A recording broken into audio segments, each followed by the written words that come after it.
Have you ever seen an ELD with a clear yellow tip, or what about a silver tip 6mm arc? I'm going to venture to say probably not, because these are the civilian versions that we all know of, and the ones that I'm holding, Hornady only offers to the Special Forces. Why would they make entirely different bullets though, and are they really that much better than the ones that they offer us? Because the civilian versions that they offer us absolutely suck when it comes to penetrating mild steel, and just to show you what I'm talking about, let's get a baseline starting off with our boring old 6mm arc.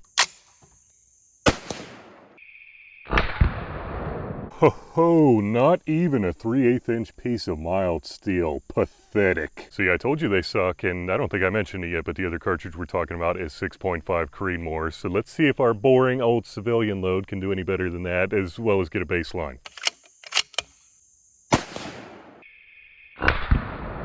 Not gonna lie, I was hoping that the 6.5 Creedmoor would at least make it through 3/8 inch, and indeed it did. What is this? Must be the sharp.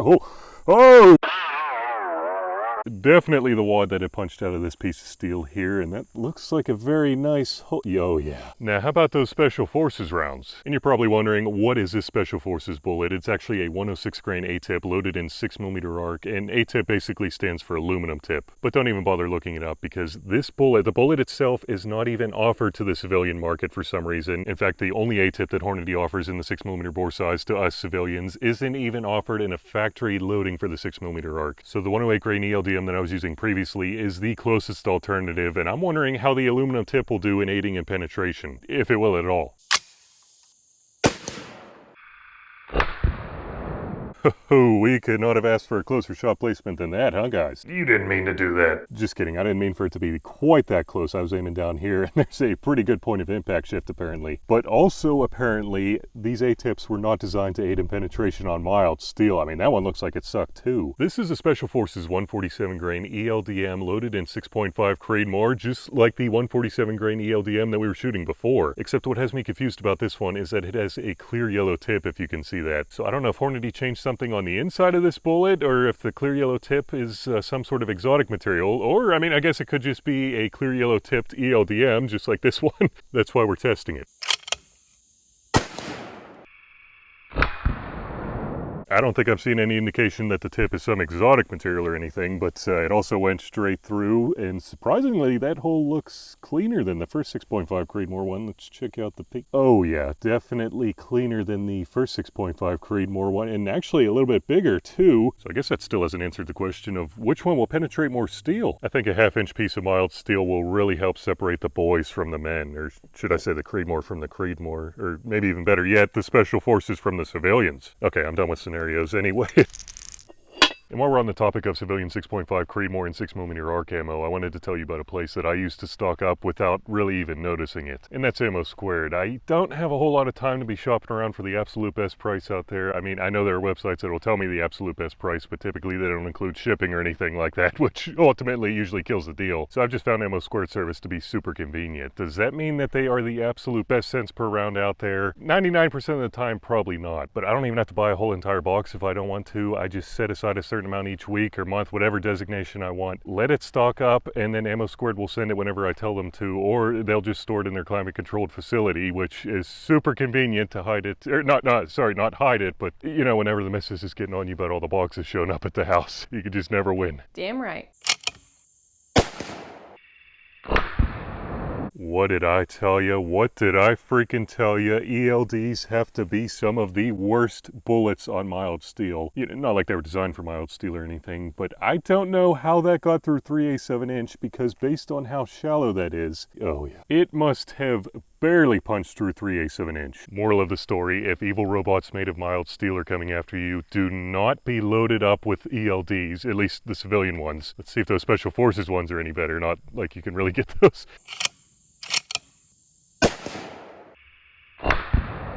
The answer appears to be no. Special Forces does not have the upper hand whenever it comes to mild steel robots, although I haven't gotten my pinky in there to feel for yeah, I really can't tell which one went deeper, so I guess we'll need to grind those to figure that one out. But you may be wondering, where could I possibly, as a civilian, have gotten Special Forces ammo? I feel like a broken record at this point, but EMACS Tactical seems to always run into some of the craziest bullets out there. So if you're into potential collectible ammo, or if you just want to reclaim something that your taxes have already went towards, I don't know how long these are going to last. And you're probably also wondering, what Special Forces unit uses these bullets? Not really. Oh, well, I was wondering. I have no idea, so if you guys could let me know, I would really appreciate it. Regardless of the unit, though, I mean, it really doesn't matter. I'm assuming that it's the snipers using these bullets because of the absolutely monstrous ballistic coefficients. And if I learned one thing from those sniper shows I used to watch on the History Channel, I think you know the ones I'm talking about. It's that snipers sometimes have to shoot through concrete walls to get to the enemy on the other side. I don't think they would have good odds of getting through a very thick concrete wall at all with these cartridges, because a 1.57-inch paver usually shreds apart our civilian bullets pretty good, but maybe, just maybe, the Special Forces bullets will do a little bit better. Guess we should probably see what our civilian versions can do first, though, so I'm not talking out of my ass.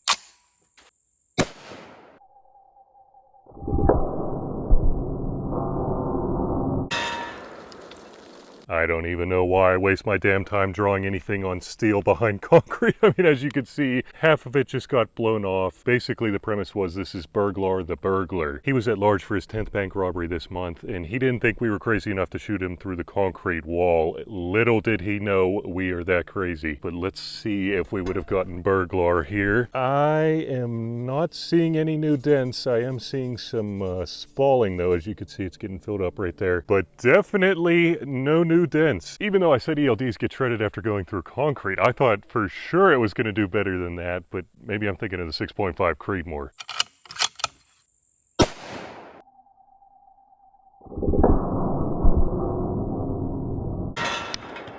I was looking and looking through my scope, and by the time the dust finally settled, I don't know, I didn't wait long enough for the dust to settle. Okay, Bergara, you would definitely be feeling that one. I see a nice little peen right there, ding on the steel, whatever you want to call it. Let us check out and see. There is a very well-defined dent right there. I mean, obviously it did not go through an 1/8-inch piece of mild steel. No Special Forces sniper. This mysterious white powder on my hand is not what it looks like. Will the aluminum tip do anything this time around? I don't know.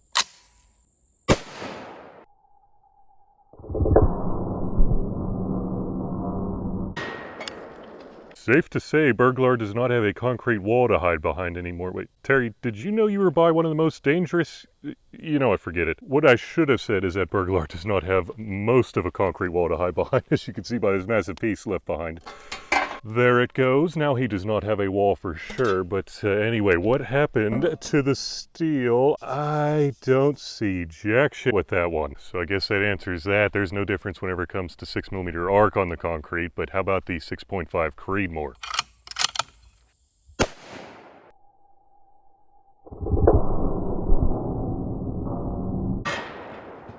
If that one didn't do more than our civilian version, then I'm thinking that these Special Forces bullets really aren't that special. And it's looking like they are not that special. My gosh, I don't see any defined dent at all. That's the one from the 6.5 Creedmoor last time, but wait a second. Wait a white powder covered finger second. Being that these are ballistic tips, they probably weren't designed with barriers in mind, or barriers were very low on the list, so I think everything's making sense to me now. Based on the performance that we saw in the last one, how there was no dent at all, I think the bullet was designed to be softer than the original ELD, which really has me wondering if they designed this bullet to be more lethal with direct hits on bad guys. Let's find out on some ballistic wait, Terry, what are you doing? Let me get this straight. You want to be the demonstration piece? Terry, you have never willingly volunteered to be shot before. You're a changed torso. Terry, I'm sorry, buddy, but I already gave the position to your cousin. I mean, he's cleaner, he's not lopsided, he's a rectangle, and maybe best of all, he doesn't talk back, you know, so he's just a better fit overall. Oh, don't give me those eyes. You know what? Fine, you could be the caboose. I don't think anything's going to get to him back there, but I'm not going to tell him that.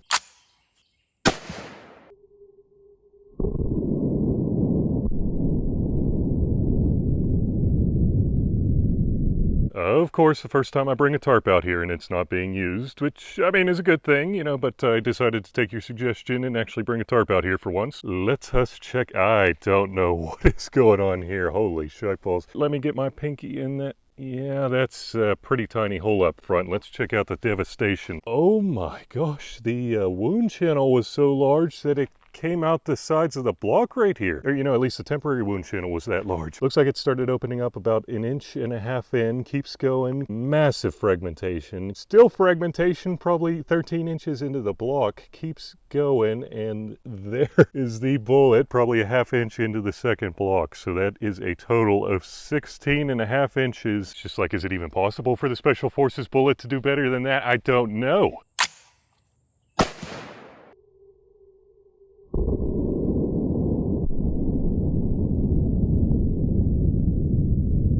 Based on how the last one shot fragments outside the block, I wanted to keep it a little bit further inside so that it did not hit my brand new camera, but anyway, still a good shot placement. I just forgot that it had a point of impact shift a little bit higher than the last one, so let's check out that pinky. Yeah, I can't even get my pinky in there. It started opening up way more violently and way quicker than the regular ELD, but let's check out, yeah, I mean, the regular ELD is pretty much neck and neck, maybe even a little bit bigger past that point. I mean, virtually identical wound channels, keeps going, and oh, it came out the top of the block. That's what I was talking about the shot being a little higher than expected, and I don't know how we're going to get anything on this. Wait, Terry, buddy, please tell us how deep that went into. What do you mean you don't want to talk? Please? You know what, fine, we don't need it. So apparently he wasn't talking because he's bulletproof? Who knew? I guess it really doesn't matter because the bullet penetrated way deeper than the regular ELD, and here is where I think the tarp comes into play because it's civilian 6.5 Creedmoor time.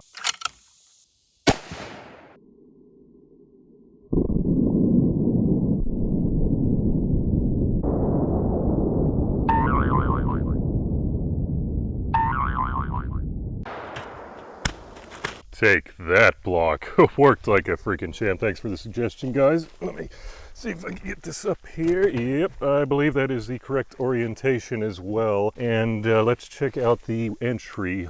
Okay, that looks terrible.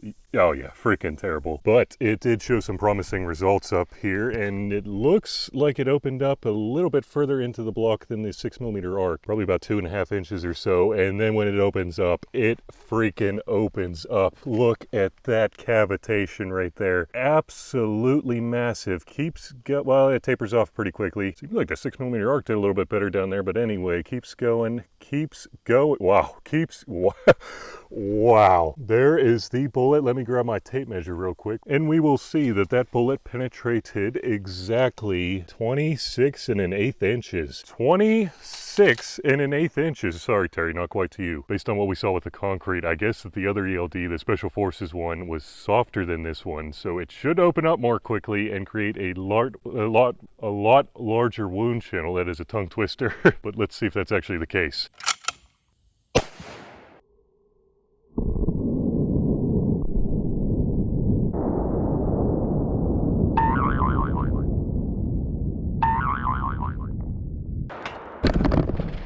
You should have used a bigger tarp. Yeah, it's just like, where do you draw the line? I mean, this is a pretty decent sized tarp, and obviously, I mean, it did a pretty good job of catching the block. At least it wasn't fully off of there, but let us... You're lucky you're not up here right now. All right, that should be oriented correctly. Here is our shot placement, exactly where I wanted it to be. And oh yeah, it's just as terrible as the other ELD bullet. So it did start opening up a little bit quicker than the other ELD. Very, very similar wound channels. Although our civilian ELD seems to carry it a little bit further than the Special Forces one. The fragmentation and everything looks almost identical. I mean, literally almost identical. Keeps going. Oh, it exited right out the side of the block. I guess the bullet started yawing a little bit. Kind of like what the other one did, but it looks like it came out probably 1.5 inches behind where the other one ended. So I am almost positive that these are the exact same bullets. But because Terry's bulletproof and all, I was able to find both missing bullets, weighed and measured each, and here are the results. I think they definitely proved my suspicion that the Special Forces 6.5 Creedmoor ELD is softer than the one that we use. Because look at how much the bullet's jacket sheared down compared to the regular ELD. I mean, it must have an anneal tip or something, which basically means a softer nose. Same velocity and everything, so if it's not softer, I don't know what's going on. Here's how the bullets compared on steel. So I wouldn't say that the Special Forces bullets are necessarily more lethal than ours, but definitely different. And remember, don't let ballistics drive you bananas. Shrapnel, where are you, buddy? No, just kidding. I haven't seen him out here since I filmed those 50 BMG videos.